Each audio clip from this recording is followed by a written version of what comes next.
FBI is investigating this as an act of targeted violence, have interviewed over 100 victims and witnesses to date, and are continuing to interview individuals as we speak. Please continue to reach out to the FBI via 1-800-CALL-FBI.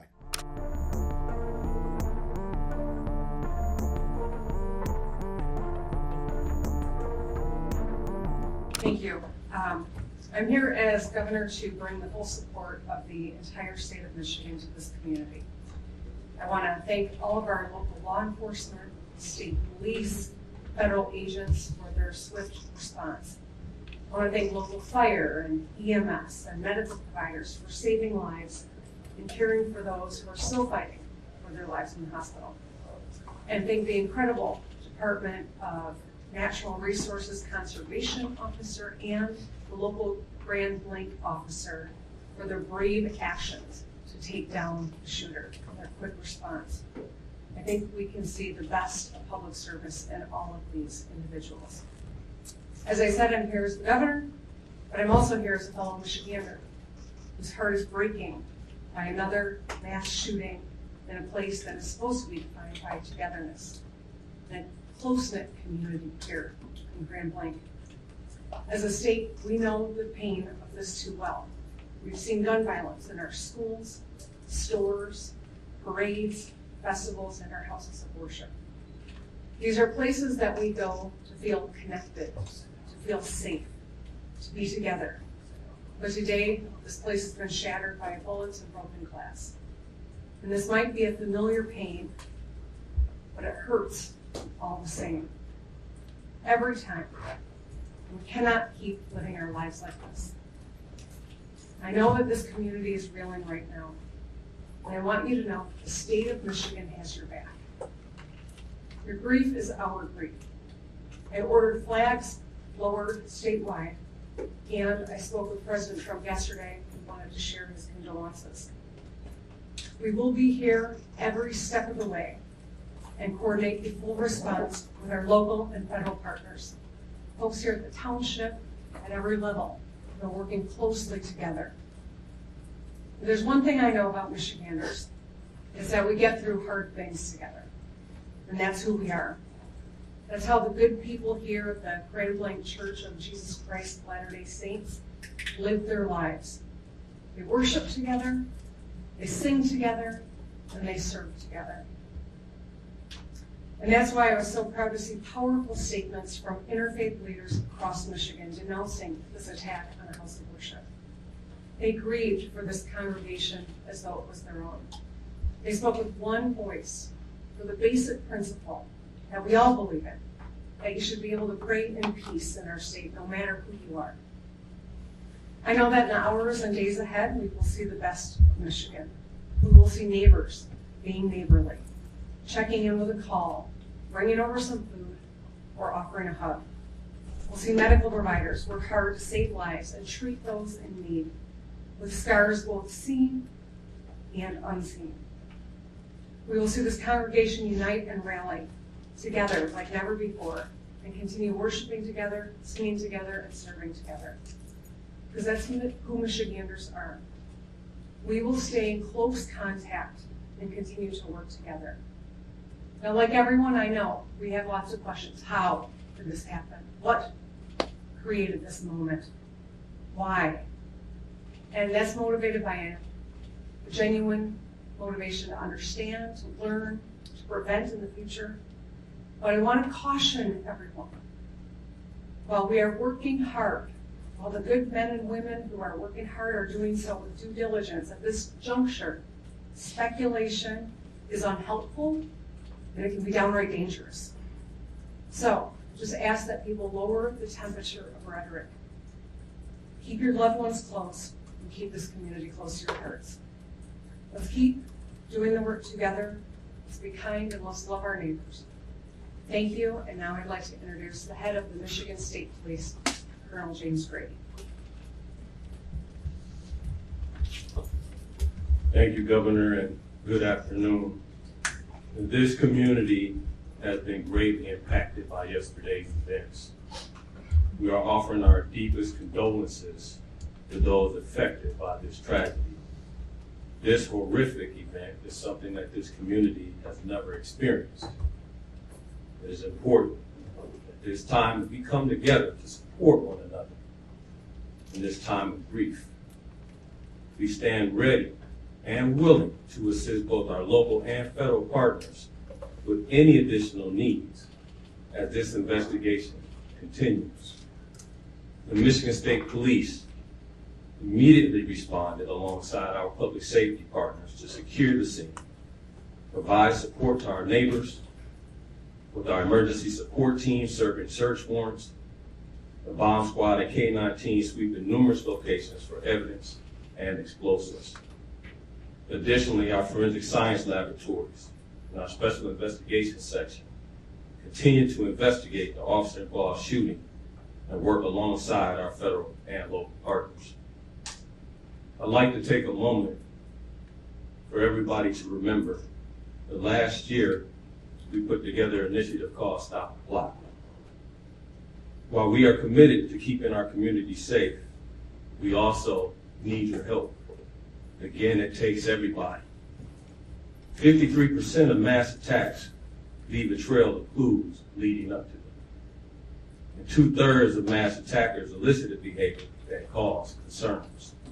So we are asking our communities to stay vigilant, and if you see something suspicious, please contact local law enforcement or 911 immediately. We will keep the family in our prayers here at MSP as they continue to cover and we work together. Thank you for your time. Next up, we will have from the AT. Thank you. We will have ATS Special Agent in Charge for Michigan, James Deere. Good afternoon. My name is Jim Deere with ATF. I'm Special Agent in Charge for ATF Michigan. On behalf of the men and women of ATF, I offer my deepest sympathy and condolences to this community and to the families affected by this tragedy, this horrific act of violence. There is no place in our society for this. There's absolutely no place. But it's become all too common. And as we know, we have become more and more desensitized. This community is hurting, and we are here to help them heal. As part of that healing process, ATF has brought in their national response team. This is a cadre of world-renowned investigators for arson and explosive incidents. They have been used all over the world, and they come from places as far as California, Hawaii, and they're here in Michigan now. They arrived last night. They've briefed. They're examining the scene, and that is what they're doing at this point. From ATF's perspective, I would encourage the community not to travel by the church. Those roads have been blocked off and access is controlled. While that might be a little disheveling for folks, we need that scene security for our investigators as they dig out this scene. So with that in mind, that's our ask for the community. We are also looking at improvised explosive devices that were recovered during this investigation and looking towards that end as well. I need to introduce the acting special agent in charge for the FBI of Detroit, Michigan, Ruben Coleman.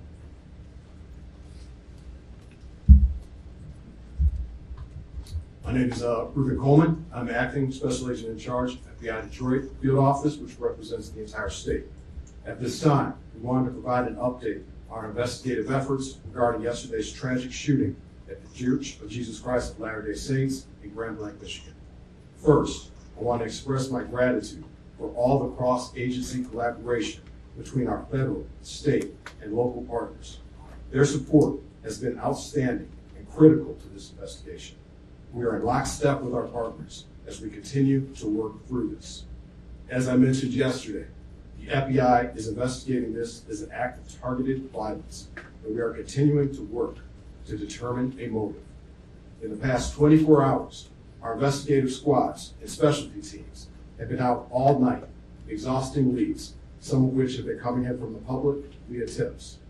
Our special agents, victim specialists, child advocate forensic interviewers, and local partners have interviewed over 100 victims and witnesses to date and are continuing to interview individuals as we speak. Our Evidence Response Team, or ERT, which is a specialized team of special agents, intelligence analysts, and professional staff, are trained to process crime scenes and collect evidence. They were out all night and continue processing the scene as we speak. Our field office has stood up national equities for support.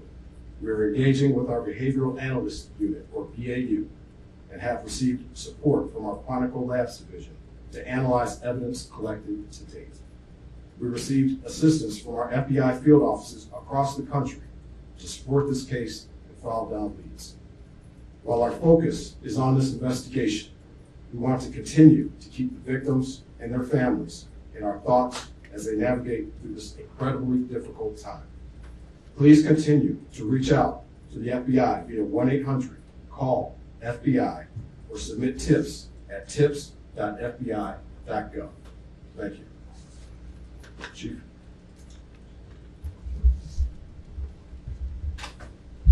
You prepare in peace to perform in chaos. I saw it live. I saw what you trained for, what you planned for, and then reality hit yesterday morning on a bright sunny day when people went to worship. But what I also saw is every level of government law enforcement work together for the good of the people. What I witnessed was people putting their lives at risk that had 2 months on the job as an EMT, or brand new firefighters, veteran firefighters, and law enforcement, just to bring a sense of stability to a scene that was chaotic and dynamic.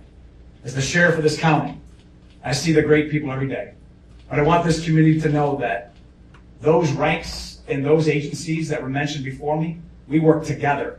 We worked in concert, and we did the job. And there's more to do.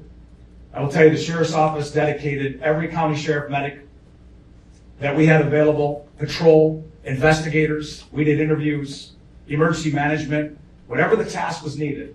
The sheriff's office worked with everybody that you heard and many that you don't know to bring justice and also order to this scene. But I will tell you, the days are continuing. We have 31 marked cars on as we speak, making sure schools that are in session, in churches that are planning Bible studies, regardless of faith-based, that they will be protected. Anybody who calls in, we will be there like other law enforcement to settle the community and bring a sense of calmness to people. There is an uncertainty.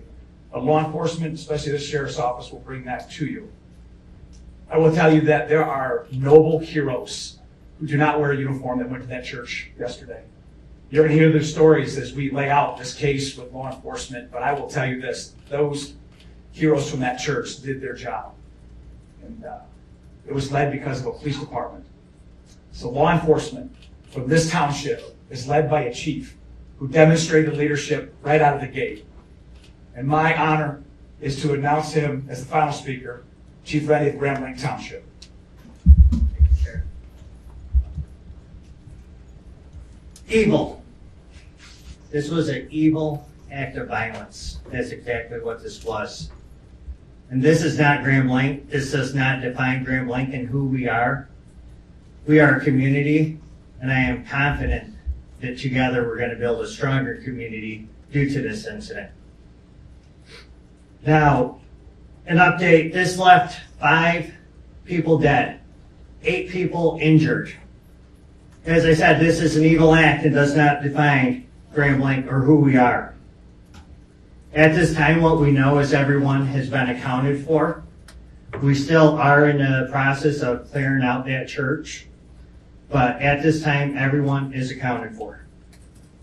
We ask that you stay away from the scene. Let us work to clear this call so then we could get back to normal. That's what we all want. Grand Blanc Township police officers, the community of Grand Blanc Township, we're hurting. And we know that you are hurting as well with us. I want to remind you that we had the Family Assistance Center open. They will be open Monday and Tuesday at the Genesis Athletic Club from 8 a.m. to 8 p.m. That address is 801 Health Park Boulevard, Grand Blanc, Michigan 48439. Seek service, let's come back together and be stronger together and better.